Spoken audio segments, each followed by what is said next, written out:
Voiceover begins with a dramatic tone.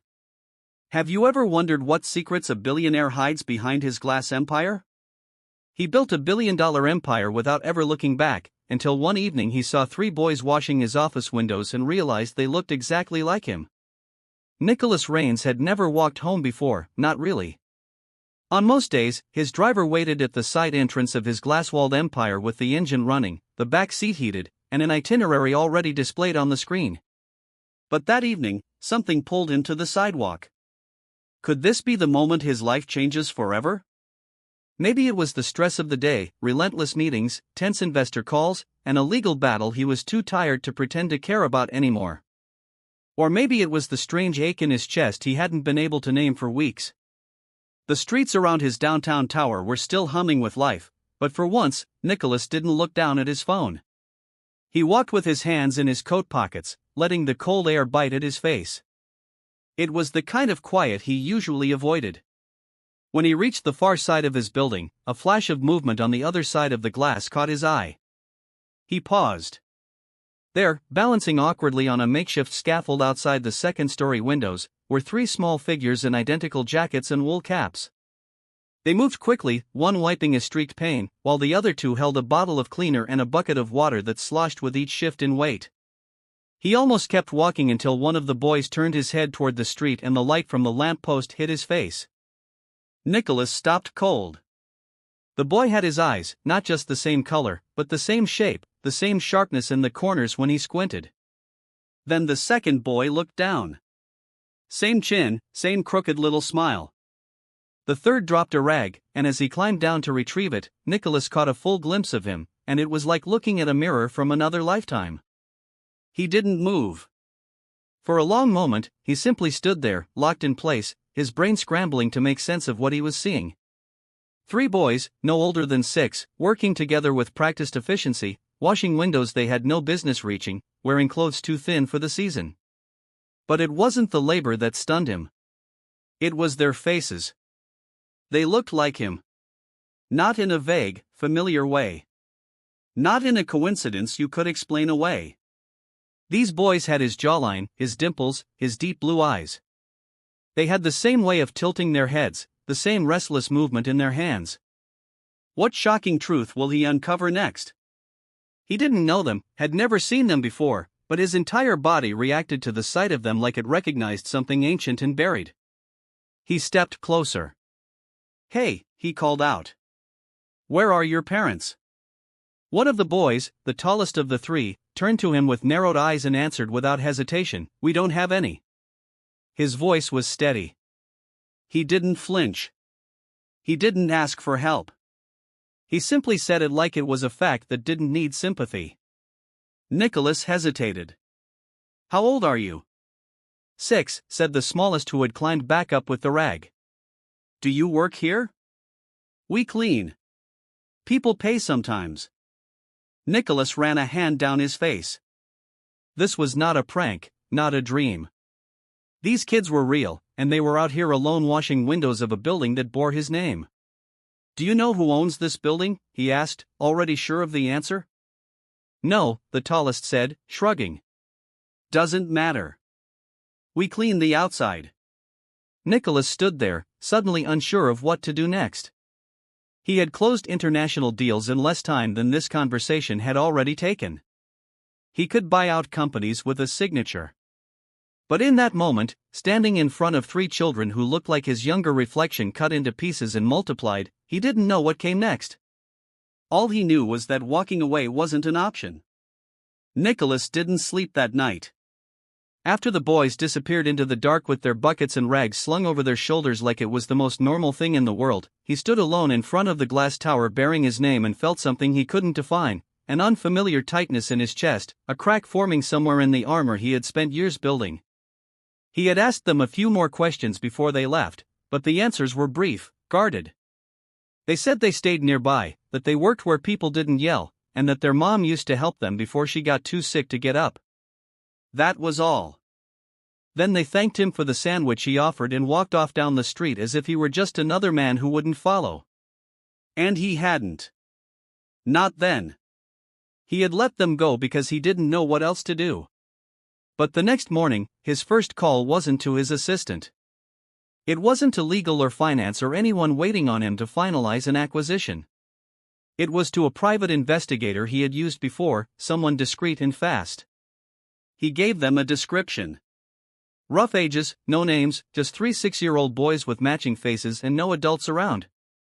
Last seen washing windows after dark. He didn't explain why he needed the information. He just said it was urgent. While he waited, Nicholas tried to focus. He sat through a video call with his board and nodded at all the right times. He approved a budget proposal he hadn't read. But the entire time, their faces floated just behind his thoughts, like a memory he hadn't earned. By noon, he had results. Their names were Leo, Lucas, and Logan Sloan. 6 years old, triplets. No father listed on the birth certificates. Mother Hannah Sloan. The name hit him like a punch to the ribs. He hadn't heard it in years. Hannah had been the only woman he had ever truly allowed past the gates of his carefully structured life. She had been warm, steady, patient in ways that disarmed him. They had dated for 2 years when he was still rising through the tech world before his name was printed in magazines and whispered in investment rooms. She had never asked for more than he could give. Never demanded space he wasn't ready to share. But one day she was gone. No goodbye, no note, just silence. He had searched at first, called, checked hospitals and airports, but nothing. And eventually, like he did with most things he couldn't control, he buried it and moved forward. Now her name had resurfaced, and it came with 3 little boys who looked just like him. He closed the office door and sat down, hands clasped tightly in front of him. He requested everything the investigator could find. School records, hospital files, anything that might explain how Hannah had disappeared from his life, only to reappear in the form of children he hadn't known existed. The next email arrived less than an hour later. Hannah had passed away 6 months ago from leukemia. She had no next of kin, no will, only a single contact listed for emergencies, a woman named Margaret who volunteered at a community shelter and had been watching over the boys ever since. Nicholas stared at the file, his heart pounding. His sons, his actual sons, 6 years old, living in a shelter, cleaning windows at night with no idea who he was. With no idea that he had been alive, working just floors above them, he got up and left the office without a word. He drove himself across the city, barely stopping for lights. The shelter was small and worn, tucked between a laundromat and an empty lot. Inside, Margaret was sitting behind a desk, knitting something pale blue. When he introduced himself, her expression shifted from confusion to understanding to quiet grief. "I was wondering when you'd show up," she said. Nicholas didn't know what to say. He stood stiffly as if someone might accuse him of being too late. "She left something for you," Margaret added, rising slowly. "A letter?" She didn't know if you'd ever find them, but she hoped. She handed him a sealed envelope with his name written in Hannah's familiar handwriting. Nicholas didn't open it. Not yet. He couldn't. He tucked it into his coat pocket and asked the only question he could form. "Where are they now?" Margaret nodded toward the back. "School for now. But they'll be back this afternoon." Nicholas looked around at the small space, the chipped paint, the shelves of donated clothes, and felt the weight of everything he had missed. He sat down to wait. Nicholas didn't move from the chair in the corner of the shelter for almost an hour. He didn't pace, didn't check his phone, didn't reach for the envelope in his pocket, even though it felt like it was burning through the fabric. His hands were clasped tightly together, resting on his knee, as if keeping still could somehow hold back the flood of thoughts unraveling in his head. He had spent years controlling every variable, mastering every detail of his life and business. But this was chaos he had never accounted for. Not one son, but 3. Not a scandal, not an accident, but a truth that had been breathing only miles from his office while he stared through glass windows at nothing. When the door creaked open and the boys entered with backpacks slung over their small shoulders and dirt on their shoes, Nicholas stood before he had time to think. They didn't see him right away. They were too busy arguing over who had won some race on the way back from school. Their laughter echoed through the front room, bright and careless, and for a second he froze, overwhelmed by how alive they were. It was Lucas who saw him first. He stopped mid-sentence, eyes locking with Nicholas's in a long, uncertain stare. The other two followed his gaze, and suddenly all three boys were standing in a line like soldiers, unsure of what kind of man stood before them. Margaret stepped in gently. "Boys, this is Mr. Rains," she said quietly. "He's a friend of your mother's." Nicholas swallowed, forcing the words out. "Hi, I met you the other night outside my office building." He paused, unsure how to phrase what needed to be said without overwhelming them. "I knew your mom a long time ago." Leo, the most outspoken, tilted his head slightly. "You were the guy with the sandwich." Nicholas nodded. "Yeah, that was me." They didn't rush toward him. They didn't smile or frown. They simply studied him as if they could feel that something about him was important, but hadn't decided yet whether he deserved their trust. The room was heavy with unspoken truths. And for the first time in his life, Nicholas didn't try to control the moment. He just lowered himself to their level and said quietly, "I think there's a lot I need to explain, and I'd like to do it right if that's okay with you." Lucas crossed his arms. "Why now?" It wasn't rude. It was honest. Nicholas appreciated that more than he could say. He exhaled slowly. "Because I didn't know. I didn't know about you and I should have." The boys exchanged glances, the kind that only siblings who knew each other's thoughts could share. It was Leo who finally said, "You look like us." Nicholas smiled for the first time in days. "I noticed that, too." They agreed to sit with him for a little while. Margaret brought them cocoa, and Nicholas stayed quiet at first, letting the boys lead. They told him about their favorite teacher, about a neighborhood cat they weren't supposed to feed, but did anyway, about how they used to watch their mom paint while she was still strong enough to hold a brush. The moment they said her name, everything inside Nicholas constricted. He reached into his coat and pulled out the letter. "I haven't read this yet," he said softly. "It's from your mom. She left it for me. Would you mind if I opened it now?" They were quiet, but none of them said no. Nicholas unfolded the letter with trembling fingers. The handwriting was instantly familiar, curved, elegant, with little loops at the bottom of certain letters. As he began to read, his throat tightened. "Nicholas, if you're reading this, then the boys have somehow found their way to you. Or maybe you found your way to them. I always believed you would eventually. I didn't tell you because I was afraid, not of you, but of what your world might do to them. You were always reaching for something greater, and I didn't want to be the one to pull you down. I thought I could raise them alone. And I did until I couldn't. They're smart, brave, so much like you. Please don't walk away. Not this time, Hannah." He folded the letter slowly, pressing his hand to his chest as if it might keep his heart from falling apart. The boys didn't ask what it said. Somehow, they didn't need to. Nicholas looked at them and said, "Your mom was right. You are brave and smart, and I'm so sorry I wasn't there sooner." For a moment, none of them moved. Then Logan, the quietest of the three, climbed onto the couch beside him and leaned into his arm, not saying a word. The other two followed, not hugging, not crying, just sitting close. It wasn't acceptance. Not yet. But it was a beginning, one Nicholas never saw coming, one he knew he would never walk away from again. Nicholas spent the following week in unfamiliar territory. Each morning, instead of heading directly to his office, he drove to the shelter. At first, he came armed with things. New clothes, proper school supplies, meals delivered from restaurants he knew were clean and organic. It was his instinct, the only way he'd ever learned to show care, to provide, to fix, to give until there were no problems left to solve. But the boys weren't interested in perfection. They didn't care if the backpacks had logos or the meals had microgreens. They cared if he sat down while they ate, if he listened when they argued about superheroes, if he remembered who liked ketchup and who didn't. Nicholas realized that these small details, so easy to overlook, were what truly mattered. Leo challenged him the most.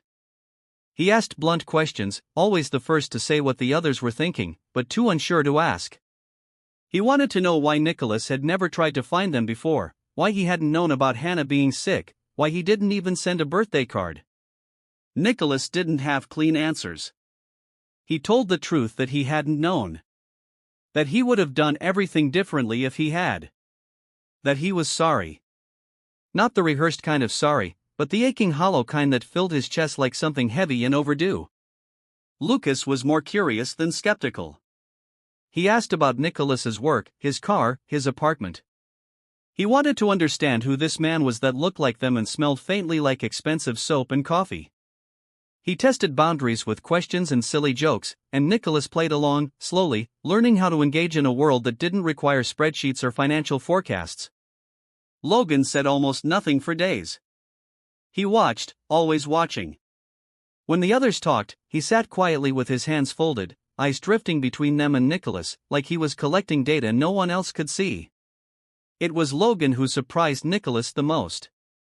On the fourth day, when Nicholas arrived a little late, Logan walked up and placed a sticker on his lapel, a wrinkled, half-peeled superhero.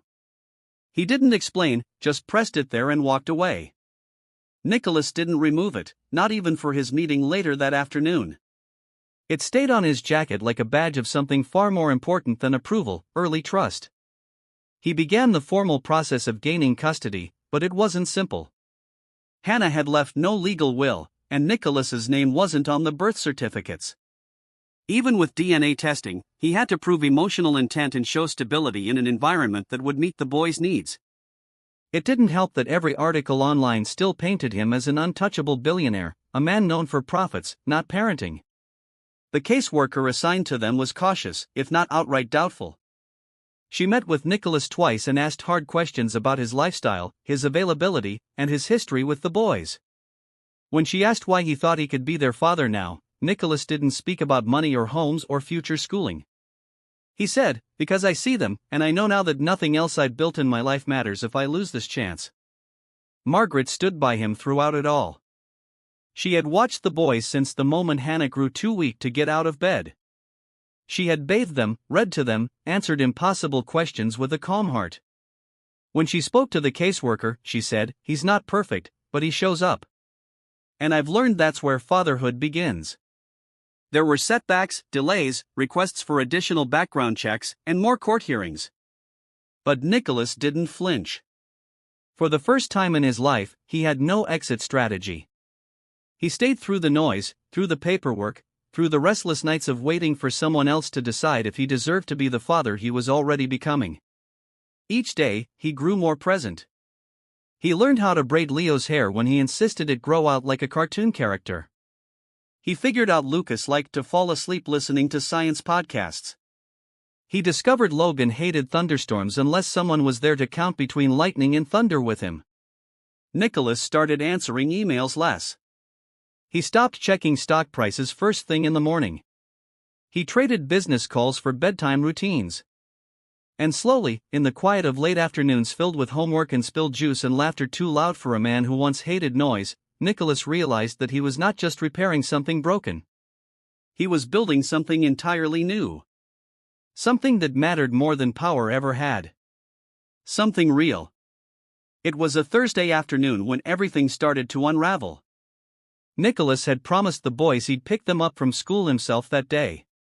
It wasn't a big deal, not in the grand scope of his corporate life, but to them it meant everything. Leo had even asked if they could stop for ice cream afterward, and Nicholas, still learning how to say yes to small, joyful things, had agreed without hesitation. But then came the call.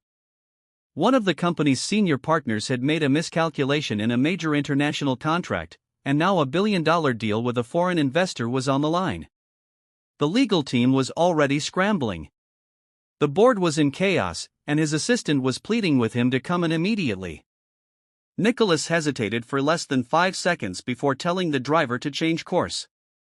He told himself he would only be gone for 20 minutes. 30 at most. It wasn't 30 minutes. It was 3 hours. By the time he made it to the school, the sun was setting and the boys were gone. A teacher informed him that they'd waited outside for nearly an hour before someone from the shelter was contacted to come get them. She tried to sound neutral, but Nicholas could hear the disappointment behind her calm tone. He thanked her and left quickly, his chest tight. He didn't go back to the office. He didn't answer any more calls. Instead, he drove straight to the shelter, already preparing 1,000 apologies in his head. But the boys weren't there. Margaret looked at him with concern as she explained that when the volunteer arrived at the school, only Lucas had been waiting. The other two had wandered off, Leo insisting that if their dad didn't care enough to show up, they'd find somewhere else to go. It hit Nicholas harder than he expected. Not just the fact that he had failed, but the way they had responded. Like it wasn't surprising. Like they had always expected him to leave eventually. They found them late that night at the old apartment where they used to live with Hannah. The building was mostly condemned now, but the boys had snuck inside anyway. They had blankets, a flashlight, and a bag of snacks. When Nicholas arrived, they didn't cry or yell. Leo just looked at him and said, "Told you. We shouldn't have trusted him." Nicholas didn't try to defend himself. He didn't talk about emergencies or responsibilities or last-minute disasters. He sat down on the dusty floor still in his designer suit and said, "I messed up. I made the wrong choice today. And I hate that it made you feel like you don't matter because you do more than anything else." The boys didn't speak right away. Lucas leaned against his side quietly, still tired from the long day. Logan stared at the flashlight like it held answers he hadn't found in Nicholas's words. And Leo sat across from him, arms crossed, eyes unreadable. "I don't need you to be perfect," Leo said finally. "But I need you to be there, even when it's not convenient." Nicholas nodded. "I want to be. I will be no matter what it costs." He took them home that night, not to the shelter, but to his place. He made them grilled cheese, the only thing he could cook without supervision. They ate on the floor in front of the TV wrapped in blankets, not speaking much, but not walking away either. When they finally fell asleep, Nicholas stood in the hallway for a long time, watching their small bodies breathing in unison. He knew then that this wasn't about custody hearings or proving stability to the court. This was about showing up in the moments that couldn't be planned or rescheduled. The next morning, he called an emergency board meeting. His assistant tried to talk him out of it, but he was resolute. He stood in front of a room full of people in tailored suits and said he was stepping back. Not stepping down, not walking away from the empire he'd built, but stepping back. He would no longer sacrifice the people he loved for the company that had already taken enough of his life. The board was stunned, some were angry, others confused. But Nicholas didn't flinch. For the first time in years, he wasn't making decisions based on shareholders or profits. He was making them based on 3 little boys who had once stood outside his building and looked like his reflection. He went home that day earlier than usual, just in time to pick the boys up from school. He was 20 minutes early. Everything after that night began to shift in ways Nicholas hadn't expected. It wasn't a dramatic transformation. There were no movie-like montages of sudden fatherhood perfection. But the change was real, slow, and rooted in the ordinary, messy rhythm of daily life. He started waking up before the boys. Not because he had a meeting, but because he wanted to be the one who made breakfast. It was always something simple. Scrambled eggs that were often overcooked, pancakes with uneven edges, toast that sometimes got a little too dark. But the boys didn't care. They showed up at the table in mismatched pajamas, hair messy, eyes still half closed, and they ate like it was a feast. Sometimes they even laughed. He set aside 2 days a week where he refused all work calls. His team learned quickly that unless the building was literally on fire, they weren't to disturb him. On those days, he picked the boys up from school himself, waited outside the gates just like every other parent, trying to look casual, even though he often felt like an imposter. But when the boys saw him, when they ran toward him, shouting, "Dad," like it was the most natural word in the world, all of that discomfort vanished. Those moments rewired something deep inside him. At night, they developed a new routine. Bath time was chaos, filled with arguments over who got the blue towel and who used all the shampoo. Afterward, they curled up on the big couch under one blanket while Nicholas read aloud, mostly fantasy books with dragons and portals and brave kids who saved the world. Sometimes they interrupted every 2 pages to ask questions or make up their own endings. Sometimes they just listened, their heads leaning against his arms until they started to drift off one by one. He stayed awake long after they fell asleep, just sitting there, letting the silence fill the space in a way that felt warm instead of empty. He enrolled them in activities. Art classes for Lucas because he was always doodling. Soccer for Leo, who couldn't sit still for more than 10 minutes. And music lessons for Logan, who never talked much but had perfect rhythm with his hands. Nicholas went to every single recital, every game, every open house. He didn't care how many meetings he had to reschedule. Every time he showed up and saw their faces light up just from knowing he was there, it reminded him why he was doing this at all. There were hard moments, too. Days when Logan shut down and refused to speak to anyone. Nights when Lucas had nightmares and couldn't fall back asleep without lying across Nicholas's chest. Mornings when Leo snapped at him for no reason, then cried alone in the bathroom afterward. Each time, Nicholas stayed. He didn't try to fix it with money or solutions. He sat with them. He asked questions. He learned when to wait and when to hold on tighter. One evening, after all three had gone to bed, he found himself standing outside on the back porch of their rented house.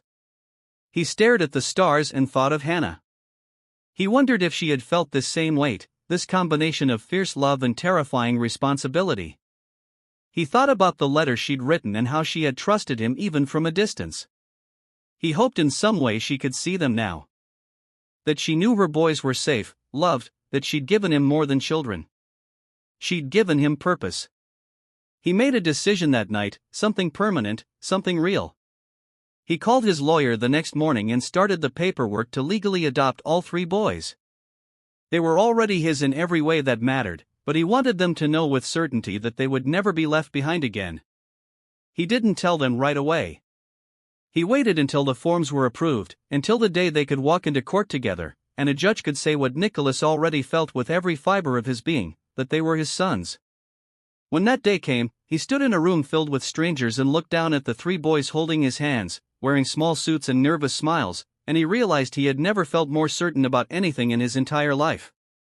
When the judge asked if he understood the responsibility, if he accepted them as his children, not just in name, but in heart, Nicholas answered without hesitation, "I already do." The adoption changed everything and at the same time changed nothing at all. There was no grand shift in their daily life, no dramatic alteration in the way they spoke or behaved around each other, but something unspoken had solidified. The boys began to relax in new ways.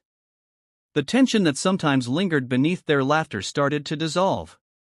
They no longer glanced sideways when Nicholas was late coming home or hesitated to call out, "Dad," like it might still disappear if said too loud. It was theirs now. That word belonged to them as much as it belonged to him, and none of them questioned it anymore. Nicholas, for his part, felt a new kind of responsibility settle in his chest. It wasn't the weight of financial risk or corporate decision-making. This was something deeper, rooted not in pressure but in devotion. He began to think ahead in terms of their lives instead of earnings.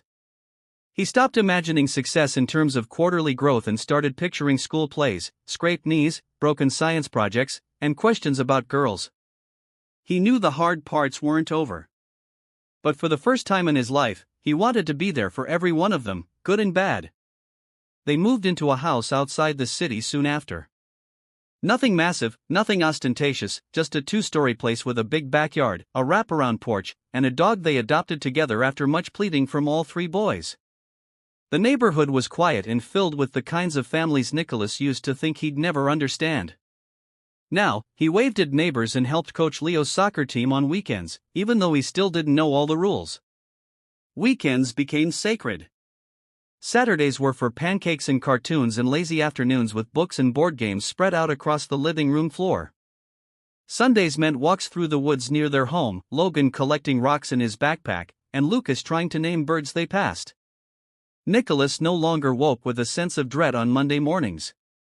Even the chaos of school drop-offs and mismatched socks couldn't touch the peace he felt now. He started keeping a journal, something he hadn't done since he was in college. Not for business strategies or future goals, but for thoughts he didn't want to lose. Things the boys said, questions they asked. The way Logan leaned into him without thinking when they watched a movie. The way Leo snorted when he laughed too hard. The way Lucas always made sure everyone else had a fork before he started eating. These were the kinds of things Nicholas wanted to remember. These were the moments he feared he had missed too many of already. One evening, Leo asked where their mom had gone when she died. Nicholas hesitated, not because he didn't know how to answer, but because he wanted to answer in a way that made sense to a 6-year-old's heart. He took them all outside, laid down on the grass with them, and pointed to the stars. "I don't know exactly," he said quietly. "But I think she's out there somewhere watching you. Proud of you, loving you. Just from a little farther away." Lucas whispered. "Do you think she sees us now?" "I do," Nicholas said. "I think she never stops." They lay there in silence for a while, shadows beneath the night sky. And Nicholas thought about how strange life was, how something as massive as grief could soften into a kind of presence, how something as unexpected as fatherhood could become the most natural role he had ever stepped into. Later that night, Logan left a small note on Nicholas's nightstand in handwriting that was still shaky and uneven. It said, "Thank you for choosing us." Nicholas stared at it for a long time, his throat tight, his heart steady. He didn't need anything else in that moment. Not praise, not success, not headlines or applause. Just that sentence, just that tiny truth folded into a scrap of paper, reminding him of everything that mattered. Summer arrived like a quiet promise. The trees that lined their street bloomed in full, the backyard filled with the buzz of bees and the rustle of wind through green leaves. And the boys spent every possible moment outside, barefoot in the grass, soaked with sprinkler water and laughter. Nicholas had never loved a season before. He had never really noticed one. Before them, years passed like board meetings, efficiently, without color, without pause. But now he counted the time by the freckles on their noses, the height marks on the kitchen wall, the way Lucas started reading chapter books without help, and Logan could tie his own shoes without asking. Even Leo, who had once crossed his arms and said he didn't trust anyone with a suit, now asked Nicholas to help build forts out of old sheets and couch cushions just because he liked how they did it together. They didn't talk about court dates anymore. They didn't need to. The adoption was finalized, the papers sealed, the new birth certificates filed, but the truth of it had already settled long before the judge's signature. They were family, real, untouched by doubt. And now that their lives weren't balanced on uncertainty, Nicholas focused on building something more than safety. He wanted to build joy. They took their first real vacation in July, driving upstate to a cabin by a lake that had no internet, no reception, and no distractions. The boys were skeptical at first. No games, no cartoons, no delivery pizza. But within a day, they were hunting for frogs, catching fireflies in jars, and falling asleep under wool blankets with their hair smelling like smoke from the campfire.